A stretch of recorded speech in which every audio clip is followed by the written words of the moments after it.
Hi, I'm Roger Helmer, I'm a UKIP MEP, and I've got a big question for you. Is David Cameron making a fool of himself? He reacted to Brussels' sudden demand for £1.7 billion, yes, that's billion with a B, not million with an M, with apoplectic outrage. It was wrong, it was unacceptable. He absolutely refused to pay by December the 1st, the date the money was said to be due. He said it several times. Each time, I refuse to pay by December the 1st. He repeated this rather curious qualification yesterday in the House of Commons. His response begs the question, so what about December the 2nd? The problem is paying the money at all, not whether we pay it today or tomorrow. In a sense, he has only himself to blame. I understand that negotiations on a new system of assessing member states' GDPs were underway at the end of the last Labour administration in 2010, but were signed off after the general election by George Osborne as the new Chancellor.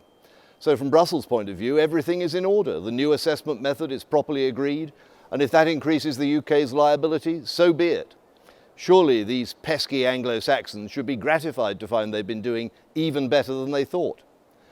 From a UK perspective, however, it looks like daylight robbery, and it is. We are already paying a net £10 billion a year for the dubious privilege of membership of the EU, and that figure is rapidly increasing. Yet EU membership arguably offers no net benefits at all to the UK. So what about trade, you ask? Well, the three largest external exporters into the EU are China, Russia and the USA. Obviously, none of these is an EU member state, and currently none has any special trade agreement with the EU, though the transatlantic trade agreement is under negotiation. If they can export to the EU so successfully, how can it be argued that the UK could not?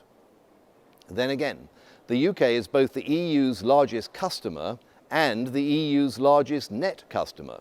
They just can't afford to restrict trade with the UK, whether we're in the EU or not.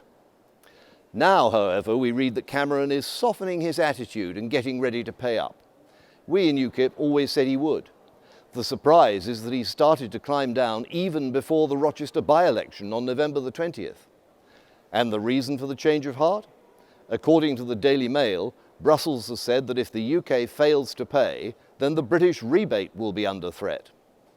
This is surely the most incompetent threat in the whole sordid history of blackmail. For blackmail it certainly is. The fact is that, rebate or not, the UK remains a net contributor as well as a net customer of the EU. So there can be no meaningful threat that Brussels will withhold money from us. But there is a powerful and credible threat, if Cameron had the backbone to use it, that we could withhold money from them. In terms of budget contributions and in terms of trade, Britain matters far more to Brussels than Brussels matters to Britain. It's time to start showing a little self-confidence and exercising a little clout. One good thing at least arises from this sorry mess. Finally, Cameron's confidence that he can succeed in renegotiating our EU membership has taken a knock. Maybe he's starting to engage with reality at last.